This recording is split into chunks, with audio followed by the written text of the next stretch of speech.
Hello my dear students, welcome to your master chem channel. कैसे हैं प्यारे बच्चों? Very good. तो आज मैं क्लास 11th के बच्चों के लिए वीडियो लेकर आया हूं और कैसे इलेक्ट्रॉन की एनर्जी निगेटिव हो जाती है। दरअसल एक यहाँ पर हम पॉइंट रखेंगे, जब इलेक्ट्रॉन न्यूक्लियस से बहुत दूर हो जाता है, इनफाइनाइट डिस्टेंस पर हो जाता है, तो उसकी एनर्जी को हम जीरो कंसीडर कर लेते हैं। जीरो हो गया मतलब अब जीरो हो गया वहाँ पे एनर्जी। अब मान लीजिए इलेक्ट्रॉन धीरे धीरे वो न्यूक्लियस की ओर आ रहा है, तो उसकी वो एनर्जी इमिट करेगा। उसकी एनर्जी जीरो से भी अब घटेगी। जीरो से घटने का मतलब क्या? माइनस, यही ना? अरे जीरो से कम माने क्या? माइनस। तो जीरो तो इनफाइनाइट पर था ही, वो इनफाइनाइट पोजीशन पर था, उसकी एनर्जी जीरो हो गई। अब वहां से चलकर न्यूक्लियस की ओर आ रहा है वो, तो उसकी एनर्जी धीरे धीरे रिड्यूस होगी। अब उसकी एनर्जी धीरे धीरे जीरो से भी कम मतलब माइनस होती जाएगी, जैसे जैसे यही न्यूक्लियस की क्लोज आता जाएगा।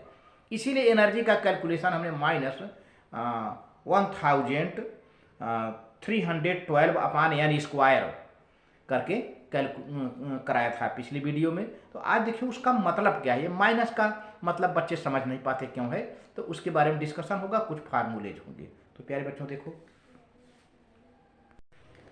हाँ तो प्यारे बच्चों, electronic energy as negative energy, हमें ये एक बारीक पॉइंट है यहाँ पर, very minute point, very important point, कि why electronic energy is represented in negative, as negative. तो देखिए इसके कुछ रीजन्स हैं यहाँ पर आपको दिए गए हैं।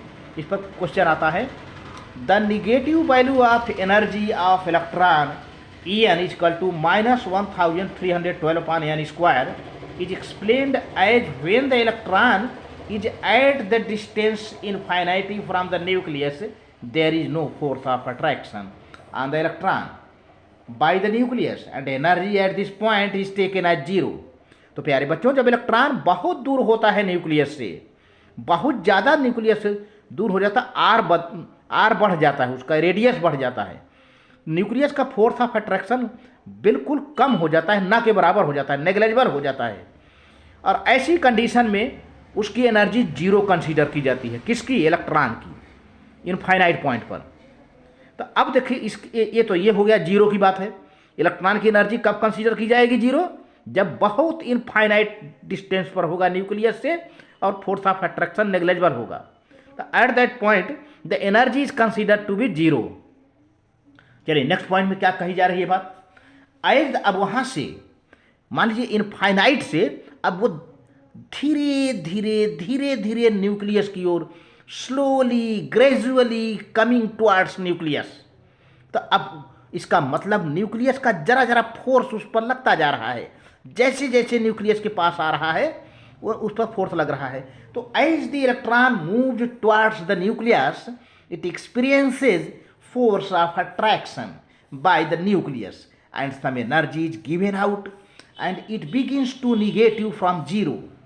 जैसे ही इलेक्ट्रॉन न्यूक्लियस की ओर चलता है तो उसकी एनर्जी कम होती जाती है, एनर्जी रेडिएशन के रूप में निकल जाती है और अब एनर्जी जीरो से निगेटिव की ओर हो जाती है। As electron comes more and more close to the nucleus the attraction increases and more energy is released and hence the energy becomes less and less and becomes negative।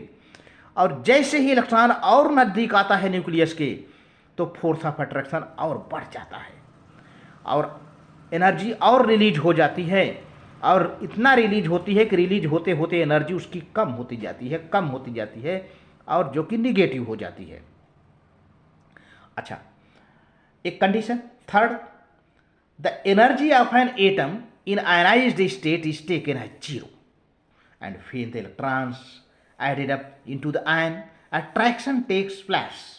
हाँ, कोई atom अगर ionised है तो ionised state में उसकी energy क्या consider कर जाती है, की जाती है प्यारे बच्चों? जीरो। जब कोई एटम आयनाइज्ड स्टेट में रहता है तो उसकी एनर्जी क्या कंसीडर की जाती है? जीरो। ध्यान दीजिए, अब उस आयन में इलेक्ट्रॉन हम ऐड करेंगे तो फोर्स ऑफ अट्रैक्शन बढ़ेगा, क्योंकि ऐड हो रहा है इलेक्ट्रॉन ना, तो ऐड हो रहा है तो इलेक्ट्रॉन को कौन खींच रहा होगा? Nucleus. The energy is released and hence becomes negative. The Bohr's atomic theory explains the stability of the atom and also explains the lines spectrum of the hydrogen.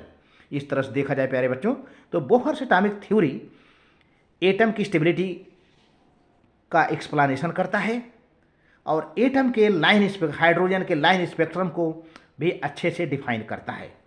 The frequency new of the photons of the light that is emitted depends upon the energy difference.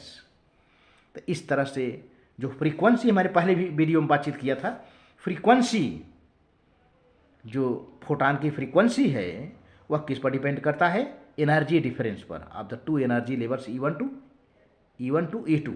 तो E1 minus E2 equal to delta equal to H into nu and you might be knowing nu equal to C upon lambda.